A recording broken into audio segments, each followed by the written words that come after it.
زواج. لكن والله نصيحة تكتب بماء الذهب. إنسان تبي حياتك تتوفق، أول 4 شهور لا تحكم على زوجتك. هذا إنسان جديد داخل في حياتك، لا أنت عارف طبوعه ولا هو عارف إنه طبوعك. يا زين الإنسان اللي يقيم نفسه ويشعر الناس بقيمة الشيء اللي يقوله والشيء اللي يفعله. يعني وش المانع أني أقول للناس إن كلامي يكتب بماء الذهب؟ هو بالعادة أن الناس يقولون فلان كلامه يكتب بماء الذهب. طيب لنفرض أنه الناس ما يحسون أن كلامي يكتب بماء الذهب، أنبهها وأعلمها أنه ترى كلامي مهم ويكتب بماء الذهب. ويا زين النصيحة المهمة جدا، لا تحكم على زوجتك قبل 4 شهور. يعني ما في مانع أطقطق عليا ولا على شغله بسنابي أو عند عيال عمي أو جماعتي، هذه دعاء بعد. اخواني الغالين يلي مريتوا في التجربة دي وعرستوا وشهر عسل وكذا وسافرتوا، بس خلوها بيني وبينكم. رفيقكم اللي تاخذونه معكم مثل رفيق زي كلمة ورد غطاها، مرة وش الأكل اللي تبيه، أي شيء بكيفك براحتك.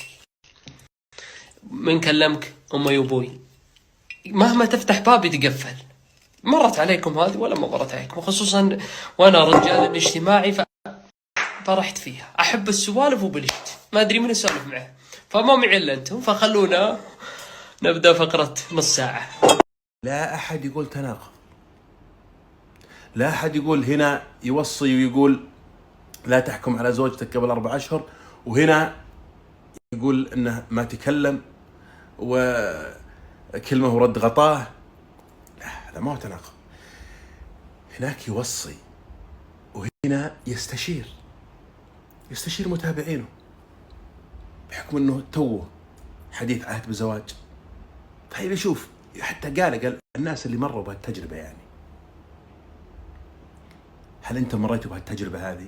أنا رجال اجتماعي واللي معي ما في سوالف وكلمة ورد غطاه، من باب الاستشارة وليس من باب الإثارة. الأمر الثالث، ترى البنت يوم تجي من عند بيت أهلها، تعرف أوضح لك مشهد بسيط، تعرف الطالب اللي داخل مدرسة جديدة يبدون يجونها الطلاب، واحد الداشر يقول له ترى السور هذا تقدر تنقز معه وتروح لبيتكم تفرق، وواحد يجي يقول ترى المدرس الفلاني شخصيتي لك عليها، ترى خلك أنت اللي تملى بيتك، لا تسمح لأحد يدخل بيتك، خصوصا أول 4 شهور 5 شهور لين تثبت السيسان ويقوم المبنى، بعدين بكيفك أنت وياها. 4 شهور لا تخلي أحد يدخل بيتك. 4 شهور يعني هالمدة هذه أقرب ما له حداد. بس تسوي أنت الآن في مرحلة بناء، في مرحلة رسم خارطة الطريق لحياتك الزوجية. ضيوف، مسايير، أنا عندي اقتراح، حط لوحة اكتب عليه ممنوع الدخول لغير المصرح له، أو يمنع الدخول لغير فلان وفلان وفلان وفلانة. بس كذا ترتاح. 4 شهور. أهم شيء لا أحد يدخل بينك وبين زوجتك. وصية فعلا تكتب بماء الذهب. يعني عادي خلهم يطقطقون عليه، خلهم ينكتون عليه يعني، لكن إنه أحد يتدخل بينك وبين زوجتك لا. رفيقك ما يهرج لأن تهرجي. علي يحرم لك صادق. كنت تقول صنم تقول محمد في الصالة. يا اخوك رفيقك يعرف يسوي قهوة ولا يطلب منه؟ اي والله شو يسوي؟ طيب أمانة رفيقك من وين اجي؟ سوي منتج.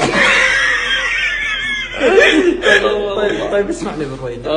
رفيقك يوم تحطون العسيرات اللي عليها برتقال من فوق، ايه دوب يشرب من العسير يعني دوق. يا اخوك رفيقك ما يسكت واجد، اللي سألته قال انا طبيعي كذا ما سوالي. بالله رفيقك يقول فضفض لي عن الحياة المستقبلية.